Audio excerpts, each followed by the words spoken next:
Campbell County shooter Kenneth S. Bartley's retrial got underway this morning in Judge John Carey Blackwood's courtroom at Jacksboro. During the opening statements made by the prosecution, District Attorney Lori Phillips Jones argued to the jury that the shooting was premeditated. Bartley's attorney, Greg Isaacs, argued the opposite, saying Bartley was a 14-year-old kid who was pushed into reacting during the first hours of the retrial. The state called Trent McCullough one of Bartley's former friends from high school. McCullough testified that he had witnessed Bartley snort a Xanax pill prior to being removed from keyboarding class and escorted to the office by school resource officer Susan Phillips. McCullough testified that despite knowing Bartley had a gun in his pocket that day, he was not in fear for his life, and the explanation Bartley had given him for having the gun did not cause him to fear that others would lose their life that day.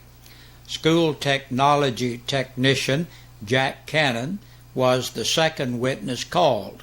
He walked the jury and judge through video footage which showed Bartley being escorted down the halls of Campbell County High School and into Administrator Jim Pierce's office where the shooting occurred on November 8, 2005.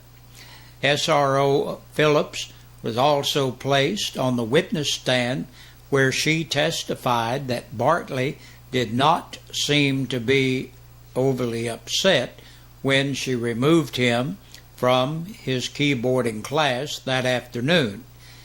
He seemed a little anxious, but when I told him I needed to check his school attendance, he seemed to be okay with that, Phillips testified. She also testified that after making small talk with Pierce and Bartley for about 15 minutes, Mr. Seal arrived. She said that she spoke to him outside Pierce's office and informed him she had received a report that Bartley was armed and warned him to be careful. She then waited outside the office for about 5 to 10 minutes until she heard 5 fast consecutive gunshots. Phillips was visibly shaken and upset as she testified to the scene she walked in on that day. Mr. Seal came to the door and told me to put the school on lockdown and call an ambulance, Phillips said, recalling that Seal was bleeding from his lower abdomen. When she went into the office, she found Pierce on top of Bartley, holding him down, and Ken Bruce was in a slumped position against a filing cabinet. Phillips said she does not recall who helped Pierce to his desk, but she took over holding Bartley down while Colonel Salveson went to retrieve a rope to tie Bartley's hands because we didn't have any handcuffs. After Phillips' testimony, court was recessed for a little over an hour for lunch. This is the latest we have at Airtime Today. We will continue coverage as the trial continues on Twitter, Facebook, and 1450WLAF.com. A family from Jacksboro lost their lives over the weekend after a flash flood swept their car into Jellicoe Creek. That's near Williamsburg. It trapped them inside, according to the Whitley County Sheriff's Department. According to Sheriff Colin Harrell, the family was on the way to visit relatives in Kentucky on Friday. It was relatives of the family who notified police when the Kerrs never arrived. The Whitley County Sheriff's Office says the bodies of Shannon Kyer, 39, Susan Kyer, 29, and their 2-year-old son Lee were found in their car in the creek in the early morning hours of Saturday. Harold said storms had caused the creek to rise around 7 feet higher than normal. High water running across the road swept the car's car off Newman Campbell Road and into the creek, where the car apparently flipped over before coming to rest against a tree stump about 250 yards downstream. After the flood waters receded, the family was discovered dead inside their car, according to Harold. The Whitley County coroner pronounced the Carr family dead late Saturday night. "It is just such a sad thing. It was a tragic accident, and our hearts, go out for them," Harold said. According to Harold, his office believes the flash flooding had just begun when the Carr family tried to cross the road. "Even a few inches of water are enough to lift a car," Harold said. He added that the tragedy was a devastating reminder to others to never drive over a flooded road with a swift current. "Just don't attempt it," said Harold. La Follette City Council will have its workshop meeting tonight at 6 o'clock, and we'll have that story for you tomorrow morning.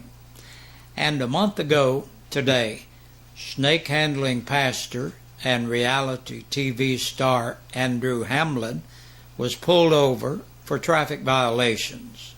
Well, he was pulled over again last night near the Walmart in Jacksboro. The report from the county jail is that Hamlin, who turns 23 years old next month, was cited by Jacksboro police at 7:35 p.m. He entered the jail at 8:14 p.m. and was released at 8:38 p.m. He was cited for driving while suspended and violation of the Tennessee financial law. On January 24th of this year, Hamlin was pulled over for not having a license plate on his car, and he was then cited for driving on a suspended license along with registration and insurance violations. In November, Hamlin was cited for possession of Class 1 wildlife after the TWRA seized more than 50 snakes from his church, the Tabernacle Church of God in La Follette.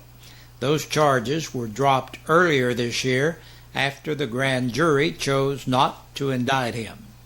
And that's the news. We'll be back with the report from the Campbell County Sheriff's Department over the weekend. 29 people were booked into the Campbell County Jail this past weekend. Michael Wayne Bolton, 33, of Loop Road, La Follette, for forgery and theft of property under $500.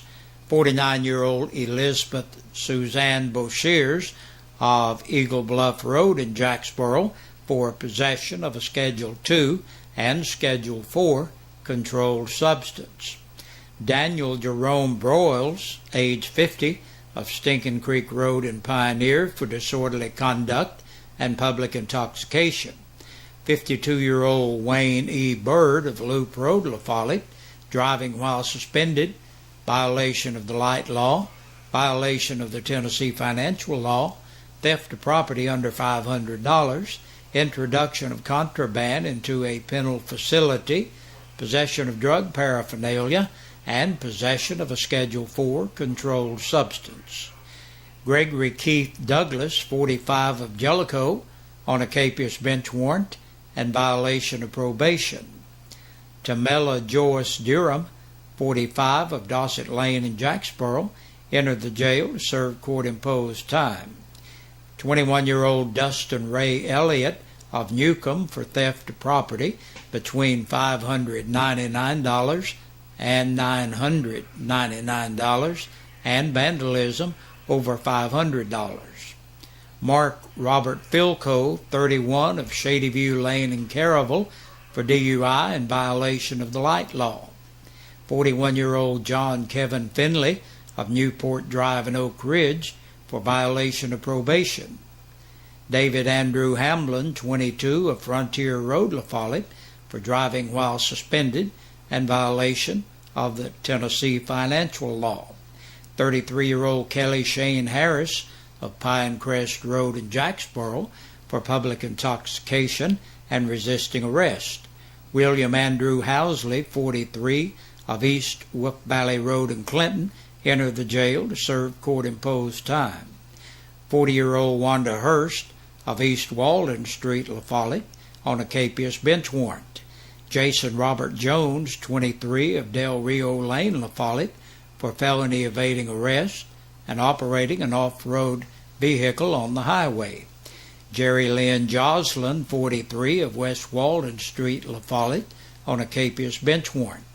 22-year-old Andrew Dalton Kitts of McNeely Drive, La Follette, for violation of the registration law, driving under the age impaired, violation of the open container law, possession of alcohol by a minor with intent to resale, possession of drug paraphernalia, and violation of the implied consent law. Alicia Marie Lay, 24, of Cherry Street, La Follette, on a capious bench warrant. 37-year-old Amy Melissa Lowe of River Drive, La Follette, for public intoxication. Jerry Lynn Lumpkins, age 50, of West Prospect Street, La Follette, on a capious bench warrant. 55-year-old Bobby R. Powers of Duff for domestic assault.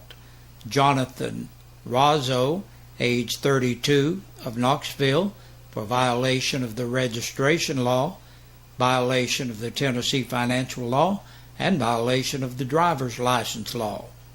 Bobby Lee Silcox, 51, of South 9th Street, La Follette, for public intoxication, resisting arrest, and disorderly conduct.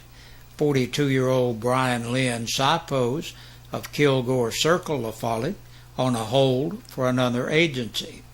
Michael Richard Sloman, 45, of West Walden Street, La Follette, for public intoxication. 43-year-old Charles D. Smith of Eagle Bluff Road in Jacksboro for driving while revoked, violation of the seatbelt law, the registration law, and the Tennessee financial law, and possession of a Schedule IV controlled substance.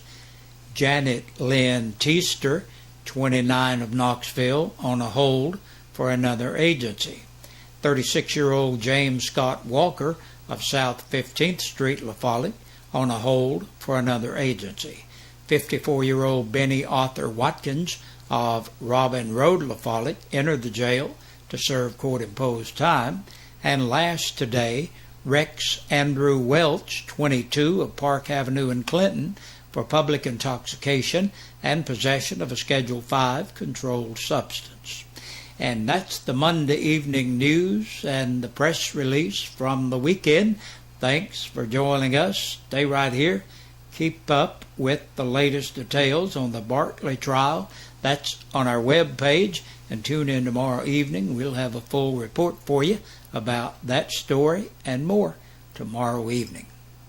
Hey, Big Josh with you once again on this Monday evening, looking at our birthdays and anniversaries. Our Birthday and Anniversary Club is brought to you by your friends here at WLAF and Eastside Pizza and Deli. They're located in the Food Line Center. You need to stop by and check out. Hey, they got great pizza and they got a lot of other food up there, and you need just to check that menu out. Tell them you heard about them right here at WLAF.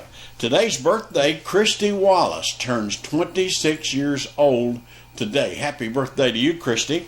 And on Friday, Donnie Brown celebrated. Happy belated birthday to you, Donnie.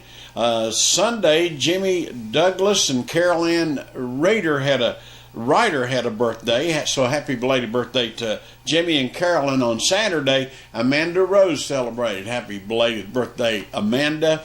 And on yesterday, Sunday, Joyce and Rick Jones celebrated 23 years. Happy anniversary to Rick and Joyce. We hope y'all had a great day too. Now, if you're celebrating your birthday or your anniversary, and for some reason we don't have your number on our list, you need to get that in here, if you will, because that's how you become eligible to be in the drawing that we have each Friday. And you could win a birthday dinner for two or an anniversary dinner for two from your friends here at WLAF and Eastside Pizza and Deli, located in the Food Line Center. Good Lord willing, we'll do this again tomorrow at about this same time. See ya.